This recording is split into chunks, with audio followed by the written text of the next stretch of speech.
Les personnes TDAH, finalement, les difficultés concrètes, déjà, il y a un problème avec le temps, la gestion du temps chez le TDAH, ça s'explique, entre autres par, les problèmes de dopamine dans le cerveau. Ils vont soit programmer trop de choses par rapport au temps qui leur est imparti, soit pas assez, finalement. Le temps peut passer hyper vite quand ils sont en hyper focus, donc ils vont pas se rendre compte, ils vont arriver en retard du coup. Il va y avoir beaucoup d'oubli, il va y avoir, mais au global, vraiment des difficultés d'organisation. C'est un ensemble de choses vraiment qui vont venir perturber le quotidien. Bienvenue dans La Timonerie, le podcast où on parle gestion du temps, organisation et productivité pour les entrepreneurs soucieuses de leur écologie personnelle. Je suis Cécile et j'aide les entrepreneurs et les femmes qui ont des projets à mettre en place leur système d'organisation sur mesure et à se libérer du temps et de l'espace mental, à travers des formations, des accompagnements ou directement dans leur entreprise en tant qu'online business manager. La timonerie sur un bateau, c'est le lieu qui abrite les instruments et appareils de navigation. Et ce que je veux avec ce podcast, c'est te donner des outils, conseils et partage d'expériences concrets pour avancer efficacement et sereinement vers tes objectifs, tout en respectant tes aspirations et ton mode de fonctionnement, loin des contraintes et des règles du jeu imposées par les injonctions extérieures.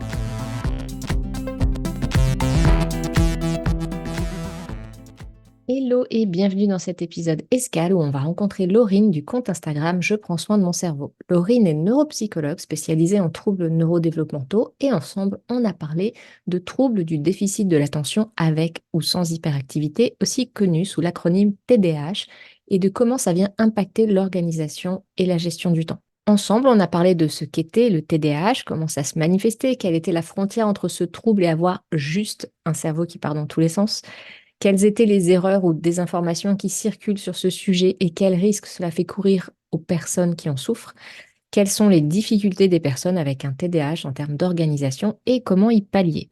J'ai voulu aborder ce thème parce que je sais que l'organisation et la structure ne sont pas choses faciles pour les personnes avec TDAH. Je sais également que certaines personnes sont concernées de près ou de loin par ce trouble parmi les auditeuristes du podcast. Et même si ce n'est pas ton cas, il y a toujours matière à s'inspirer quand on parle de solutions qui fonctionnent. Je te laisse découvrir cet entretien dont le début est en fait une deuxième prise suite à un problème technique lors de la première. La bonne excuse pour ne pas dire que j'ai quelque peu merdé avec la fonction enregistrée de mon nouvel outil de visioconférence. Merci à Laurine pour sa compréhension. Salut Laurine, bienvenue dans la timonerie. On va parler de TDAH, donc trouble du déficit de l'attention avec ou sans hyperactivité. Je suis ravie de parler de ce sujet avec toi, que je suis depuis quelques temps déjà sur Instagram et grâce à qui j'ai appris ou désappris parfois pas mal de choses sur la santé mentale et ce qu'on appelle parfois les neuroatypies. Et bonjour à toutes, bonjour à tous. Et merci de m'avoir invitée.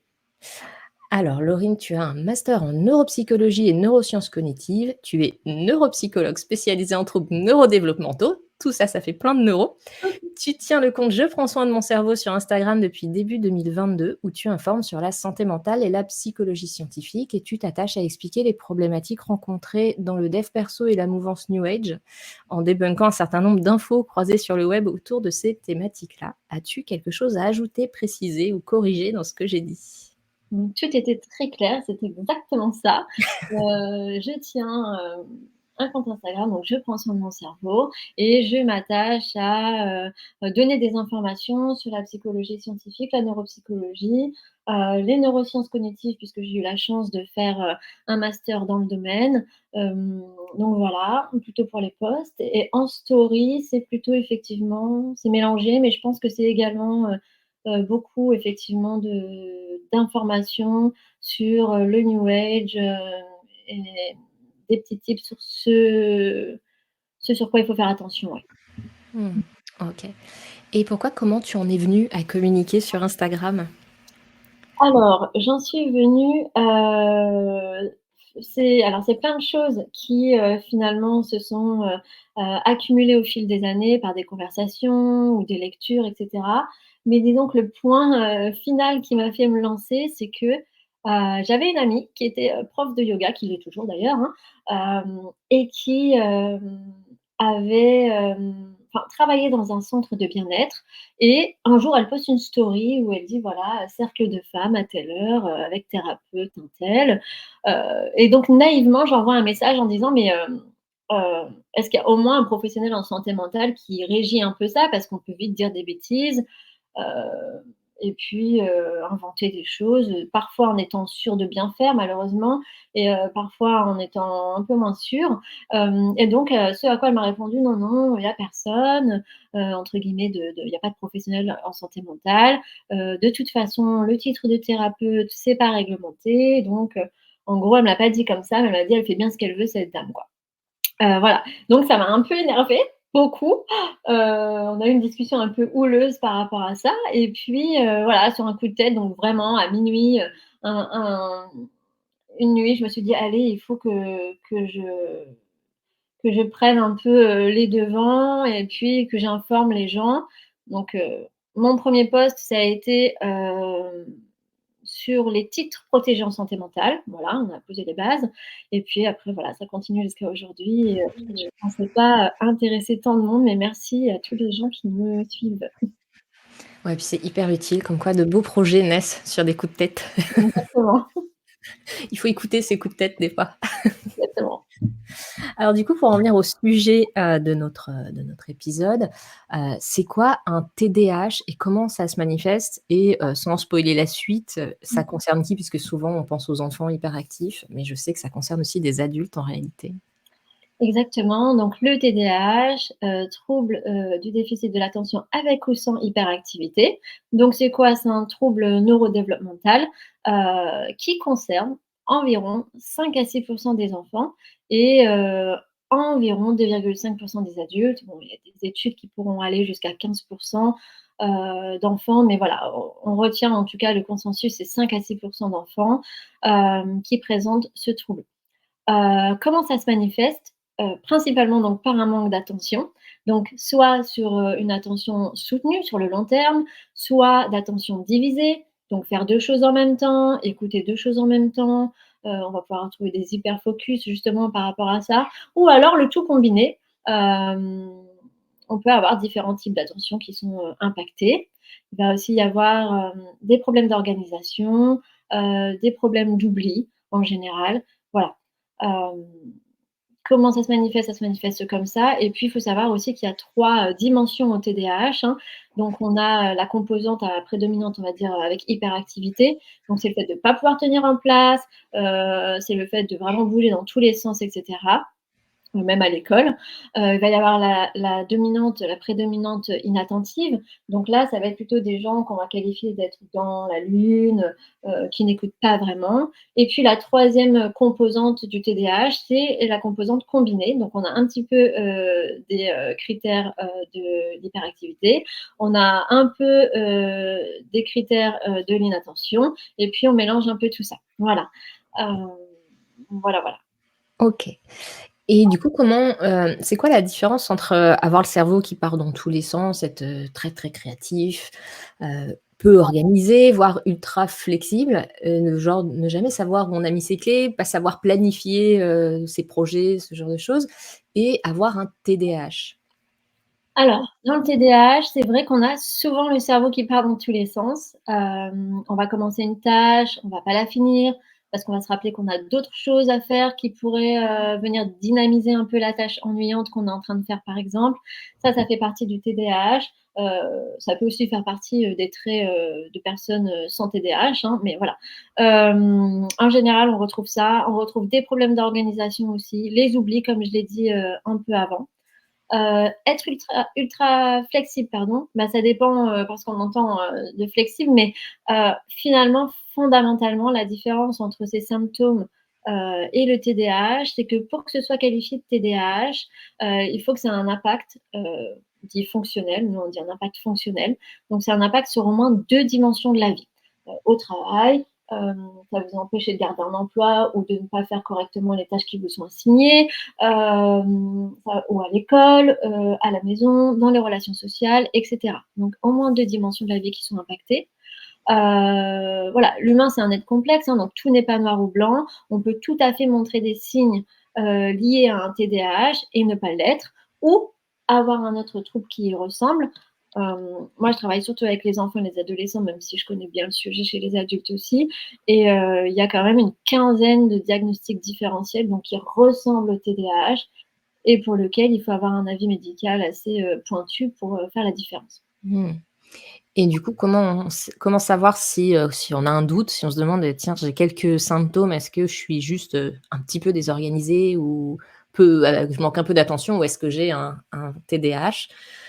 Bon, déjà, il y a cette idée d'impact sur le quotidien, mais comment savoir quand on a un doute? Comment ça s'établit un diagnostic et qui est-ce qui peut faire ça?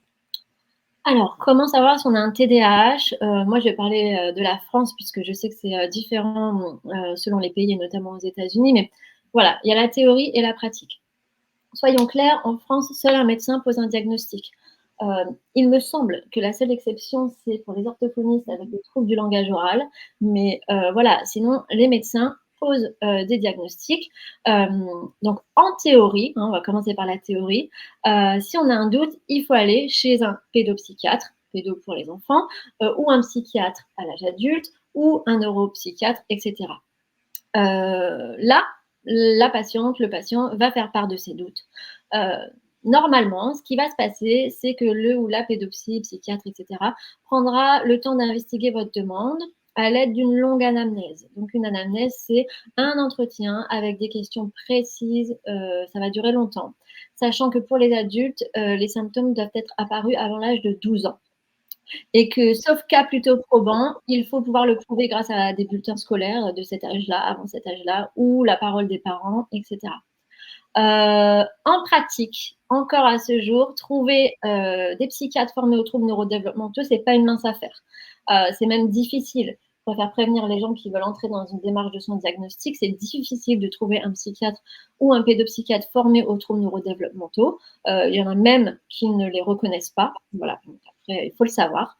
Donc le médecin va établir le diagnostic parce qu'en France, seuls les médecins peuvent le faire, mais là encore, attention, par exemple, un médecin traitant ne va pas pouvoir délivrer une première ordonnance de Ritaline, par exemple. Mmh. S'il faut une molécule pour, parce que vraiment on n'y arrive pas sans, le médecin généraliste va faire le renouvellement, mais c'est pas lui qui fera la première ordonnance. Donc, important d'aller voir un médecin spécialisé en santé mentale.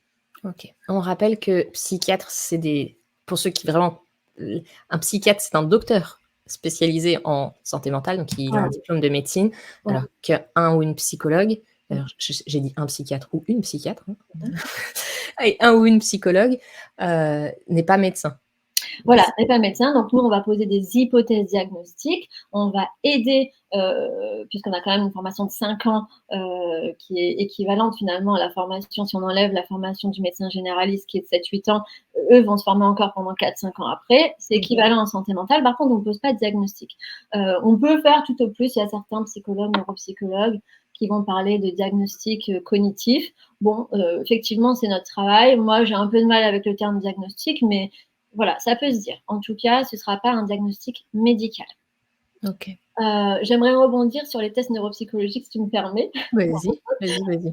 parce que c'est vrai que sur Instagram, on voit beaucoup de coachs être énervés, notamment une en particulier, voilà, si elle passe par là, contre les tests neuropsychologiques. Alors, effectivement, hein, comme je viens de le dire, en théorie, pas besoin de tests neuropsychologiques pour être diagnostiqué TDAH.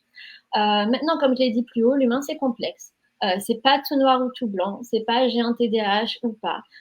Et parfois, et souvent encore en France, on va vous demander de passer par cette case de test neuropsychologique pour étayer le diagnostic s'il est subtil.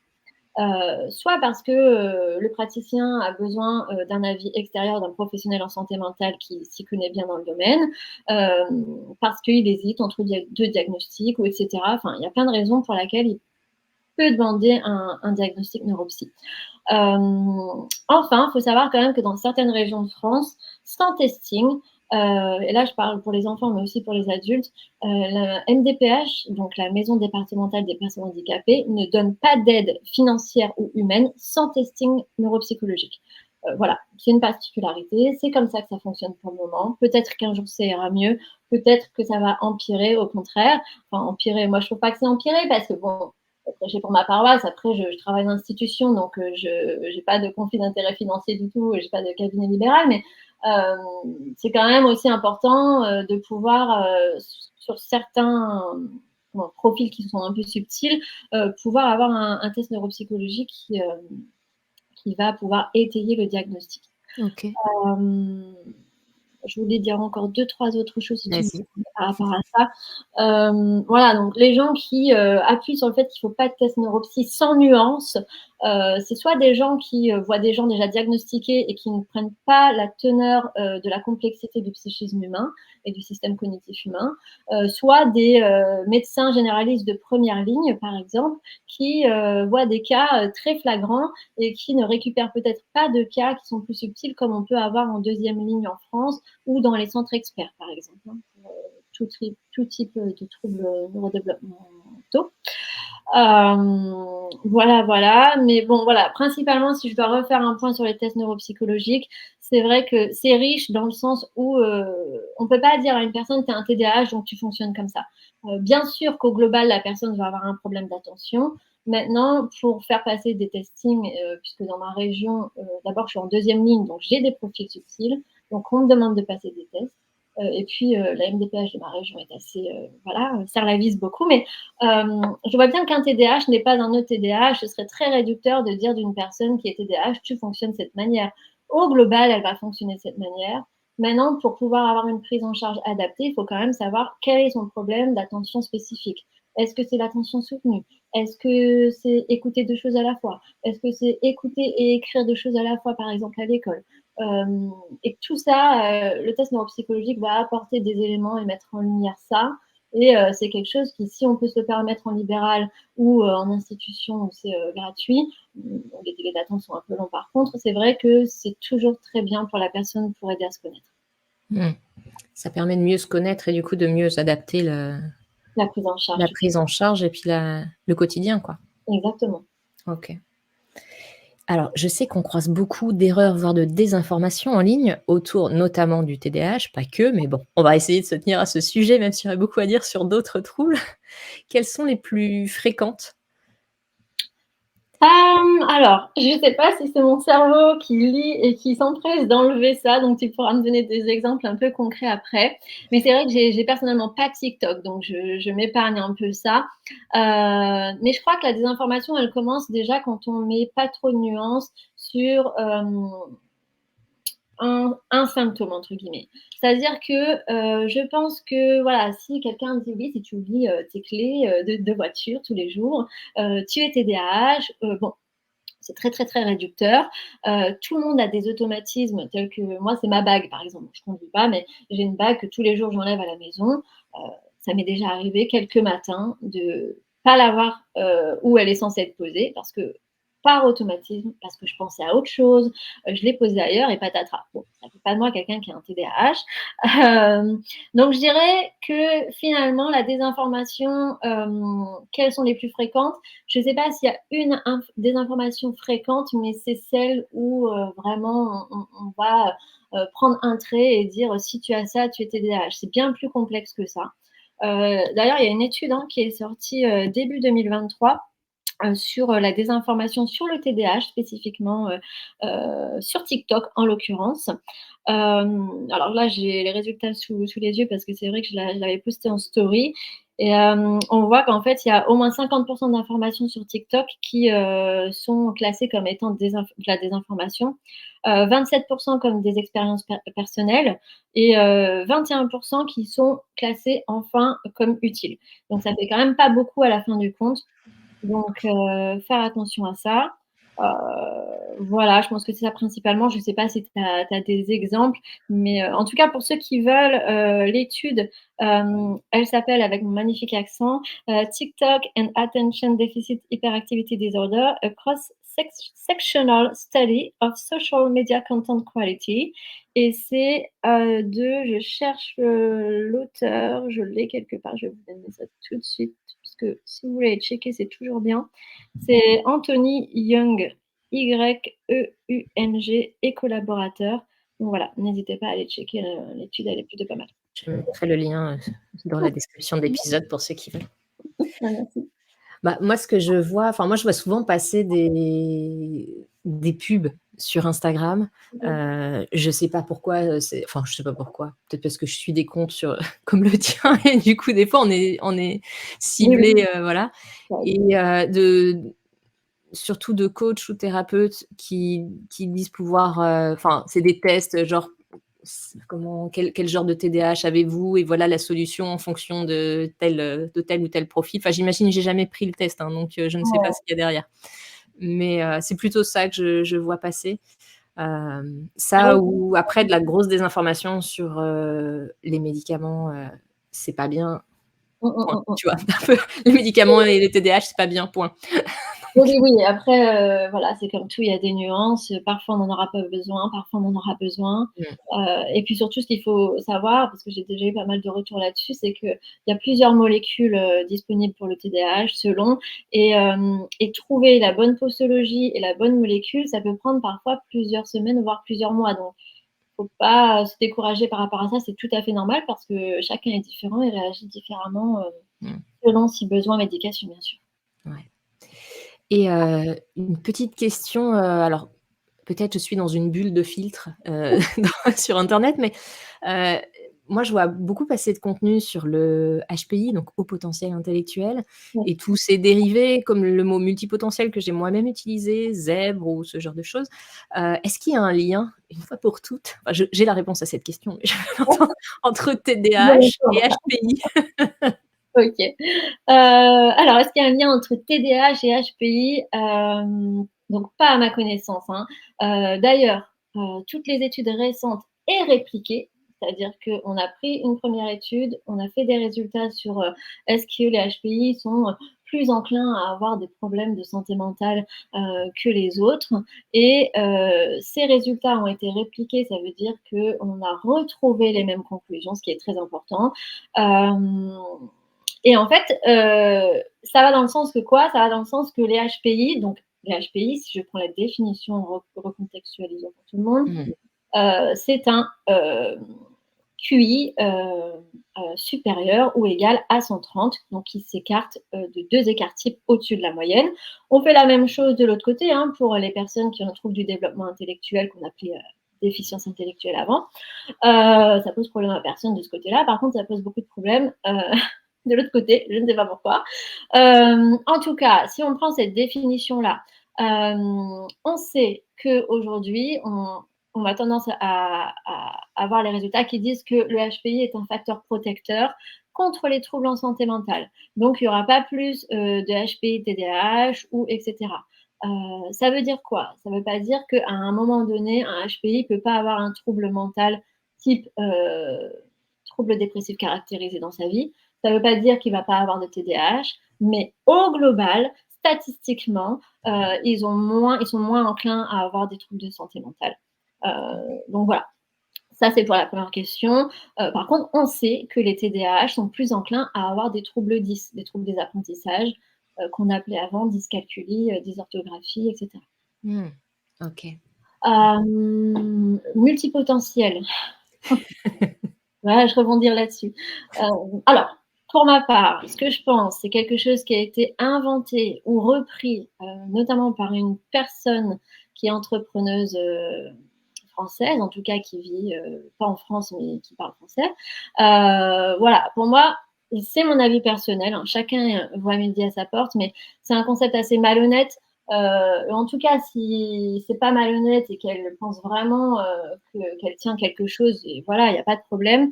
Je crois que de mon point de vue aujourd'hui, la génération qui a 30-35 ans ou la génération Z, c'est quand même des gens qui sont un peu, sur tous les fronts, quoi. C'est quand même des gens qui vont pas, faire le même métier toute leur vie. Hem Et j'ai l'impression que c'est un concept qui peut peut-être s'appliquer aux gens de 40 ans et plus, voire 45, voire 50 et plus, mais que, dès qu'on va en dessous de cette barre-là, alors tout le monde, quasiment est multipotentiel, quoi. Je veux dire, combien il y a de gens qui se redirigent pour leurs études, combien il y a de gens qui font plein de métiers différents aujourd'hui, qui voyagent, qui reviennent. Voilà, donc en tout cas, ce terme-là, ce concept ne fait pas consensus dans la littérature scientifique. Maintenant, si les gens ont envie, de se mettre dans cette case, moi j'ai aucun problème, tant que ça ne retarde pas un vrai diagnostic. Voilà. Mmh. Donc il y a pas de lien entre, HPI ou multipotentiel parce que c'est même pas quelque chose qui est étudié dans la littérature scientifique, en fait. Ouais, carrément. OK, merci de remettre ça et moi-même, j'ai eu un choc quand j'ai appris que la pensée en arborescence, c'est tout ça, c'était une invention, Ouais. française. Donc ça a été extrapolé, via, une notion qui est connue en sciences cognitives, mais ouais, c'est pas ce qu'on croit. Ouais, c'est ça. Bah oui, en fait, penser dans tous les sens, c'est un peu le cas de tout le monde, je pense, à la base. Enfin, il y a Mmh. peu d'humains qui sont monomaniaques et qui Oui, pensent tout droit. c'est comme ça que fonctionne le cerveau, en effet, de base. Ouais.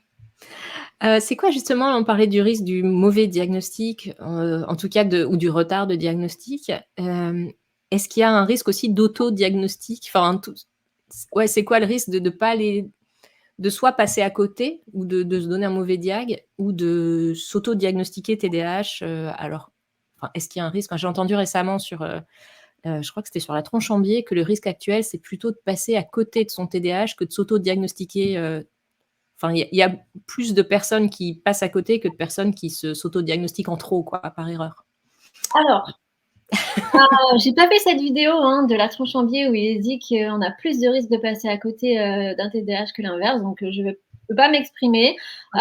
Je sais pas si, qui l'a dit, est-ce que c'est basé sur des données et si c'est le cas, bah, je me rallierai évidemment à cette information. Je vais parler de moi, ce que je connais. Je travaille en institution, donc en CMP, pour les enfants et les adolescents et moi je vois beaucoup le contraire en fait, hein. Alors c'est peut-être un biais de ma pratique et je conçois tout à fait. Hem, mais c'est vrai que, passer à côté je vois beaucoup de parents, en fait, moi, qui viennent et qui me disent: «Mon enfant a un TDAH», alors qu'en fait, bah, non. Enfin, en tout cas, l'hyperactivité de l'enfant peut s'expliquer par autre chose qu'un TDAH, hein. C'est souvent ça. Voilà, après, au global, le risque de l'autodiagnostic, bah, c'est soit, de passer en effet à côté d'un diagnostic véritable, et donc d'une bonne prise en charge, hem, ou alors, comme j'ai pu voir, pas forcément que pour le TDAH, mais, de tout remettre sur ce dos-là, de dire, «Non mais moi je suis TDAH donc je fonctionne comme ça et puis c'est à toi de t'adapter», hein. En gros, parfois c'est ce qu'on entend avec la HPI, avec d'autres choses.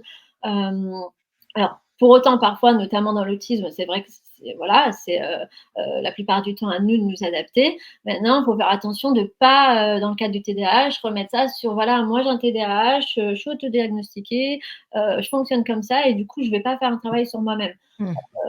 C'est pas le but, quoi. C'est pas le Ouais. but. Hem, voilà, donc finalement, le risque de l'autodiagnostic, pour moi, hein, le principal risque, c'est, de passer à côté, du vrai problème. Donc OK. mais parfois, ça peut être bénéfique parce que certaines personnes s'autodiagnostiquent, ils ont vraiment un TDAH, donc c'est au cas par cas. Ouais, au cas par cas toujours.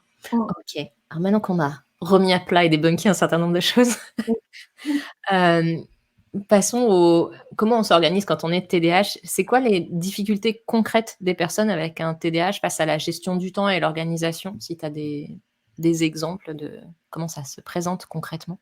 Alors, les difficultés concrètes des personnes. J'ai eu la chance, de pouvoir avoir quelques témoignages, hem, de, heu, d'un compte qui tient, un Patreon, je crois. En tout cas, c'est la Maison Célène et donc elle a demandé à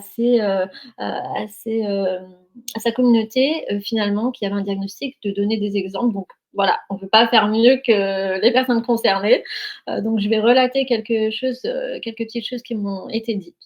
Donc les personnes TDAH, finalement, les difficultés concrètes, c'est que soit elles vont bon, déjà, il y a un problème avec le temps, hein, la gestion du temps chez le TDAH, ça s'explique, entre autres par, les problèmes de dopamine dans le cerveau, hein, mais ils vont soit se mettre trop de choses, soit programmer trop de choses par rapport au temps qui leur est, imparti, soit, pas assez, finalement. Hem Le temps peut passer hyper vite quand ils sont en hyper focus, donc ils vont pas se rendre compte, ils vont arriver en retard du coup. Il va y avoir aussi des choses, par exemple, j'avais, eu un témoignage qui disait: «Bah, voilà, moi, dans ma pratique, je dois imprimer des choses pour me faciliter la vie finalement, pour mes rendez-vous et au bout de 2 semaines, bah, je vais les réimprimer parce que j'ai oublié que je m'étais fait un classeur, avec toutes ces choses déjà imprimées». Voilà, il va y avoir beaucoup d'oubli. Il va y avoir, mais au global, vraiment des difficultés d'organisation. Hem, voilà, c'est un ensemble de choses vraiment qui vont venir perturber le quotidien. J'ai une amie du coup qui met un timer, bon pour elle ça marche encore, pour se dire: «Voilà, j'ai autant de temps pour faire cette chose-là». Alors, c'est clair, hein, que malheureusement, entre guillemets, quand on a un TDAH, bah, on se rajoute une charge mentale de devoir réfléchir sur comment on va s'organiser de la manière la plus optimale pour, mener à bien, tout ce qu'on a à faire dans la journée. Donc, voilà, des cas concrets, voilà, c'est ça, c'est rester, scotché, sur une émission et ne pas voir le temps passer et ne plus avoir le temps, par exemple, de faire ce qu'on avait prévu, entre autres, hein, mais ça peut être ça. OK. Ouais, c'est un vrai problème d'appréhension du temps qui passe, finalement? Ouais, c'est vraiment, globalement vraiment un problème de temps, ouais. Oui, Mmh. de pas réussir à gérer, à anticiper, de se dire combien de temps j'ai pour faire ça. Entre les, hyper focus qui vont rester longtemps, entre, j'ai fait plusieurs choses, j'ai pas terminé, ouais, c'est compliqué. Ouais. Et encore une fois, on rappelle que, TDAH, il y a donc la notion d'impact, sur le quotidien parce que alors typiquement, moi, j'ai un vrai problème pour appréhender le temps qui passe et surtout, combien de tâches je peux faire, dans un temps donné.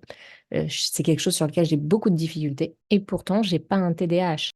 Et du coup, quelles, astuces tu parlais du timer, quel outil ou quel var après il y a peut-être des prises en charge, Mmh. qui peuvent aider donc, concrètement, pareil? Concrètement, les prises en charge, pour moi, c'est vraiment avec, bon, un psy ou une psy, TCC, donc qui fait, des thérapies cognitivo-comportementales finalement. C'est ce qui est préconisé dans les recommandations HS, hein, qui va, pouvoir même parfois, ce psy ou cette psy, se déplacer chez nous à un moment donné pour voir ce qu'il en est, pour vraiment pouvoir adapter la prise en charge. Ça existe, voilà. Hem, mais la prise en charge finalement, de base, elle passe déjà par comprendre la motivation de la personne à changer. Donc ça, c'est le travail qui doit vraiment être fait en amont Mmh. et pouvoir appuyer sur ça, donc ça, c'est le rôle du psy, à chaque petite réussite qu'on aura pu, mettre en place. Donc faire un genre de renforcement positif, de dire: «Voilà, vous voyez, concrètement, là, vous avez changé ça et ça donne ça». Il y a pas de méthode exclusive en TCC appliquée au TDAH. Globalement, l'important, c'est vraiment de décortiquer, heu, les problématiques au quotidien.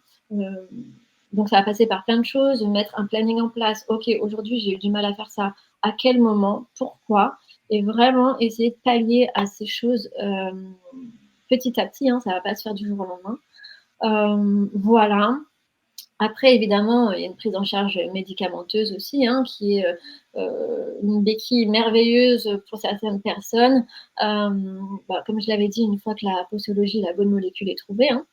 Voilà, sinon c'est vraiment la prise en charge TCC. Maintenant des astuces sans prise en charge TCC, effectivement le timer, ça peut être vraiment très bien. Voilà, ça me permet d'avoir un repère visuel, c'est pas dans ma tête, c'est pas parti derrière ou devant, façon de parler, mais de combien de temps concrètement il me reste à faire ça.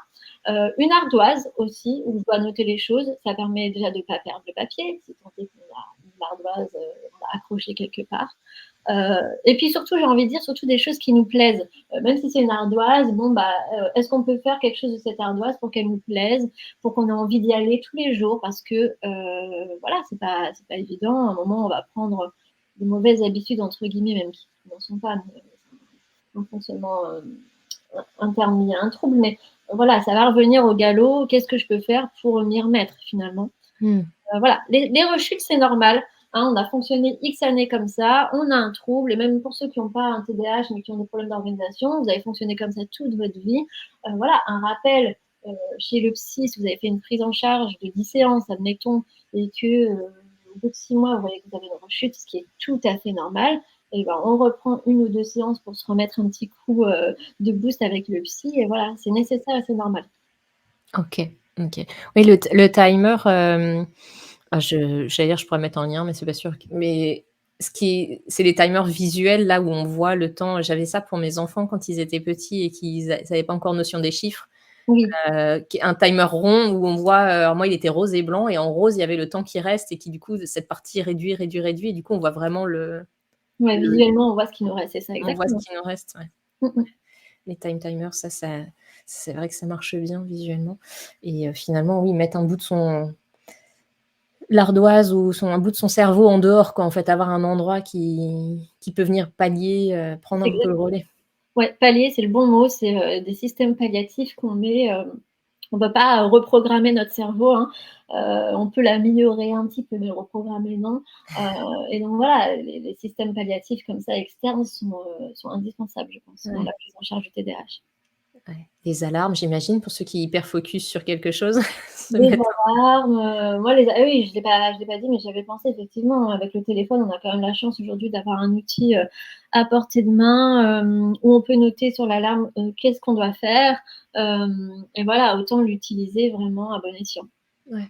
En gros, c'est quand même toujours, de toute façon, à chacun et chacune de tester Mmh. ce qui lui convient, d'essayer des trucs, et pas de il y a pas de méthode magique, pour les TDAH comme pour d'autres. Exactement, il y a pas de méthode magique et puis, quand ça fonctionne plus, si ça a fonctionné un temps et que ça fonctionne plus, ben, se poser la question, voilà: «Pourquoi ça fonctionne plus? Est-ce que, voilà, c'est une habitude que j'ai trop pris, il faut que je change, quoi?» Et c'est pas Ouais. grave de changer, mais, Mmh. faut pouvoir rebondir, en fait. Ouais, OK, OK. Et ben, parfait, je crois qu'on arrive à la fin. On a bien, bien couvert le sujet, je pense. Est-ce que tu as autre chose à ajouter sur le thème organisation et TDAH ou est-ce que c'est bon? Écoute, moi, ça va, mais, si, il y a d'autres questions qui arrivent, peut-être de ta communauté, par la suite, tu pourras me les transférer et j'y OK. répondrai avec plaisir, hein. OK, trop bien. Alors on arrive aux questions de la fin, questions un peu rituelles que je pose à tous mes invités, Mmh mh. et du coup qui sont plus perso. Est-ce qu'il t'arrive toi de procrastiner? Alors, procrastiner, franchement, j'ai de la chance. Parce que, je pense pas que je procrastine énormément. Pendant mes 5 années d'études, je l'ai fait, notamment, pas pour les études parce que ça me générait bien trop d'anxiété, mais, je l'ai fait pour tout ce qui était papier administratif, par exemple. Je Mmh. sais que c'est un problème dans le TDAH aussi, mais, pourquoi je procrastinais? Parce que, bah, j'avais mes 7 heures de cours par jour, et puis en rentrant, il fallait encore que j'ai 4 à 5 heures de révision.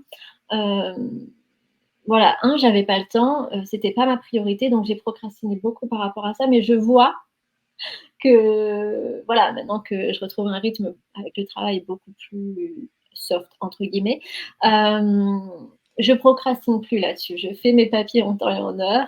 Donc, non, c'est vrai que j'ai la chance de pas procrastiner et pourquoi, finalement je procrastine pas? Parce que ça me génère beaucoup trop d'anxiété et que je préfère que les choses soient faites en temps et en heure plutôt que de ressentir, toutes ces symptômes de stress et d'angoisse. Comme quoi, c'est un peu c'est parfois un petit peu utile. Exactement, exactement. OK. Deuxième question, est-ce qu'il y a un truc que tu faisais dans ton activité, que ça soit pro ou perso, parce qu'il fallait ou par habitude et que, tu as arrêté et tu te dis que tu as bien fait d'arrêter? Elle était difficile cette question, elle est difficile. D'abord dans mon activité perso, j'ai pour le moment plus l'impression de me rajouter des choses, mais finalement pour me les faciliter.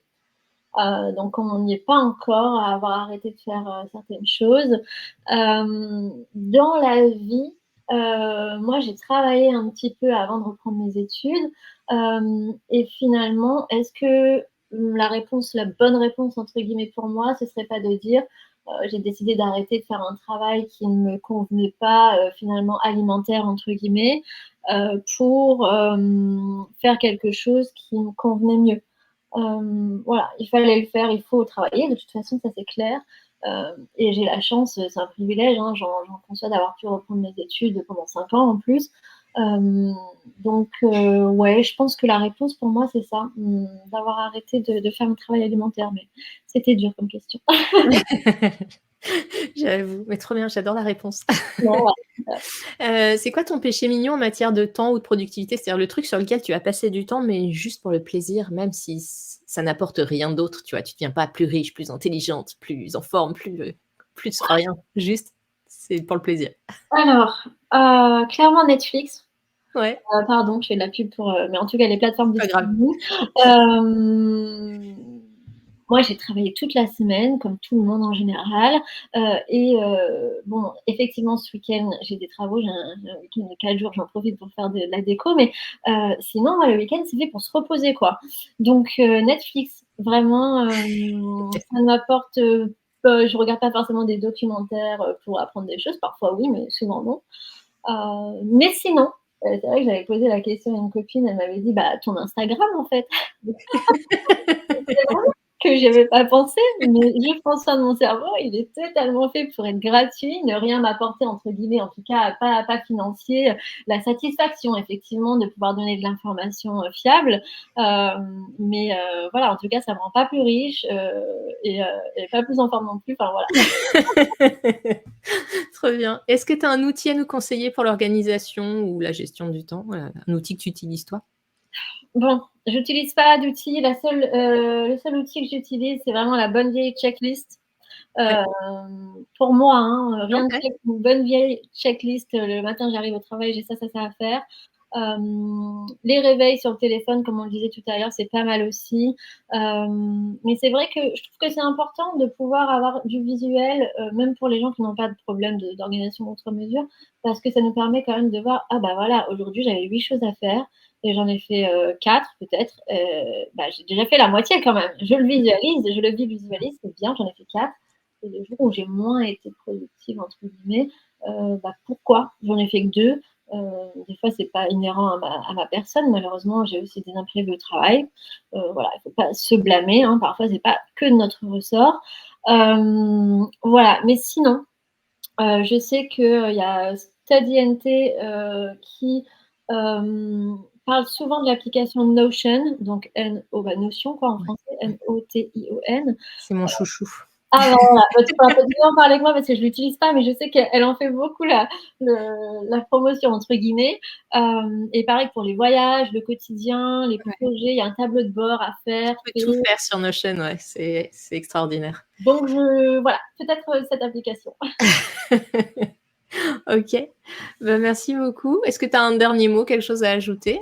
Ou c'est Mmh. bon? Bah, tout est nickel pour moi. Merci beaucoup de m'avoir OK. invitée. Ça m'a fait très plaisir de pouvoir, parler de ce sujet et j'espère que ça va, aider à y voir plus clair, certaines personnes.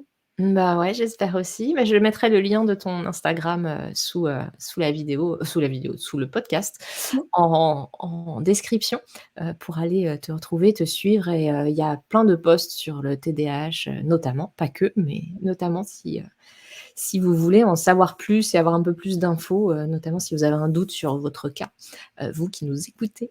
Voilà. Voilà, merci beaucoup. Merci. J'espère que l'épisode t'a plu. Si je devais résumer l'essentiel à retenir, je dirais de te rappeler déjà que le TDAH est un trouble qui se manifeste par un manque d'attention soutenue ou une attention divisée, des problèmes d'organisation, des problèmes d'oubli également, et qu'il y a trois types de TDAH. On peut avoir une prédominance à l'hyperactivité, ne pas tenir en place, une prédominance à l'inattention, être un peu dans la lune, ne pas écouter, ou une combinaison des deux. Les personnes qui ont un TDAH ont souvent le cerveau qui part dans tous les sens, mais ce n'est pas propre qu'au TDAH d'avoir des oublis, des idées qui fusent et qui s'entrechoquent. Pour que ce soit un TDAH, il faut que ces caractéristiques aient un impact fonctionnel, c'est-à-dire que ça vienne limiter ou empêcher l'exécution de certaines activités dans au moins deux dimensions de vie, par exemple au travail ou à la maison ou dans les relations. Et il y a d'autres situations qui présentent des caractéristiques communes au TDAH, d'autres diagnostics ou simples traits de caractère, situation, pour savoir si on est concerné, il est nécessaire de passer par un diagnostic médical. Et de toute façon, toutes les personnes avec TDAH ne fonctionnent pas de la même façon. La prise en charge, les adaptations nécessaires du quotidien sont pas les mêmes pour tout le monde. On ne peut pas poser un diagnostic à partir d'un trait. La réalité est bien plus complexe que ça.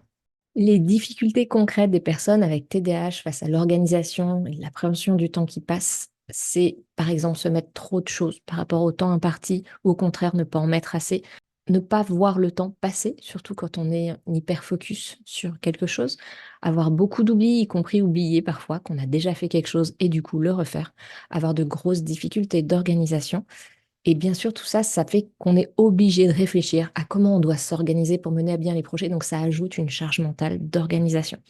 Quelques pistes pour pallier à ça. Déjà, avoir un suivi avec un ou une psychologue spécialisée en TCC, thérapie comportementale et cognitive. Mettre un planning en place pour voir objectivement où se posent les problèmes, comment on va pouvoir les régler. Parfois, avoir une prise en charge médicamenteuse dans certains cas, se mettre un repère visuel du temps qui passe et du temps qu'il reste pour faire une tâche, comme par exemple un timer visuel, avoir un endroit pour noter les choses facilement, comme une ardoise, et utiliser des repères extérieurs, typiquement les alarmes qu'on peut se mettre sur son téléphone.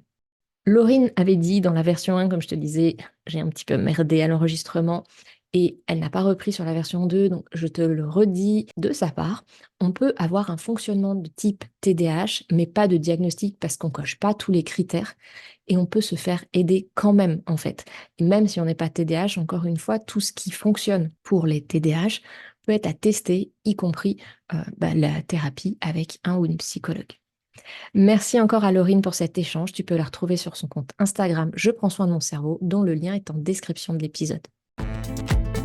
Merci d'avoir écouté cet épisode de La Timonerie. Si tu as des questions, des idées à partager ou si tu veux simplement discuter, tu peux me rejoindre sur le blog cecilebayer.com ou sur mon serveur Discord. Tous les liens sont disponibles dans la description de l'épisode.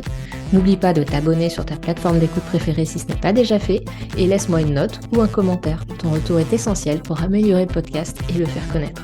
Si cet épisode t'a été utile, n'hésite pas à le partager pour aider d'autres entrepreneurs à découvrir des astuces pour avancer tout en préservant leur bien-être.